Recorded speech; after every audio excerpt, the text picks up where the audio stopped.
തുളസി കതിർ നുള്ളിയെടുത്ത് കണ്ണനൊരു മാലയ്ക്കായി പൊട്ടാത്ത നൂലിൽ കെട്ടി എന്നെന്നും ചാർത്താം ഞാൻ. ഓർമ്മ വച്ച കാലം മുതൽ തൊട്ട് കല്യാണത്തിന് തൊട്ട് മുമ്പത്തെ വർഷം വരെയും അമ്മയാണ് കണ്ണു പൊത്തി കണി കാണിച്ചിരുന്നത് കേട്ടോ.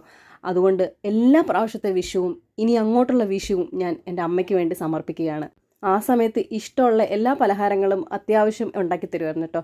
അതുപോലെയാണ് കല്യാണം കഴിഞ്ഞതിന് ശേഷം ഞാനും അത് ഫോളോ ചെയ്യാണ്. എനിക്ക് ഭയങ്കര ഇഷ്ടമാണ് ഇങ്ങനെയൊക്കെ ചെയ്യാനായിട്ട്. പക്ഷേ ഇപ്രാവശ്യം എനിക്ക് കൊന്നപ്പൂ ഒട്ടും കിട്ടുന്നില്ല. കഴിഞ്ഞ വട്ടമൊക്കെ ഞാൻ പൂവൊക്കെ ഒട്ടിച്ചാണ് ഞാൻ കണി കണ്ടത്. പക്ഷേ ഇപ്രാവശ്യം ഞാൻ ആമസോണിൽ നിന്നൊരു പ്ലാസ്റ്റിക്കാണ് വാങ്ങിച്ചത്. എന്നാലും മനസ്സോടെയാണ് വെക്കാൻ പോകുന്നത്. പക്ഷേ എന്നിരുന്നാലും നാളെ എനിക്കൊരു ബണ്ടിൽ കൊന്നപ്പൂ തരാമെന്ന് പറഞ്ഞിട്ടുണ്ട്. പക്ഷെ അതിൻ്റെ പ്രതീക്ഷയിലിരിക്കുവാണ്. നോക്കാം എങ്ങനെയൊക്കെ ഉണ്ടെന്ന്. അപ്പോൾ നിങ്ങളുടെ വിഷു ഒരുക്കങ്ങളൊക്കെ എനിക്കറിയാൻ ആഗ്രഹമുണ്ട്. അപ്പോൾ എല്ലാവരും കമൻറ്റ് ചെയ്യണം കേട്ടോ. അപ്പോൾ എല്ലാവർക്കും ഐശ്വര്യപൂർണ്ണമായ വിഷു ആശംസകൾ.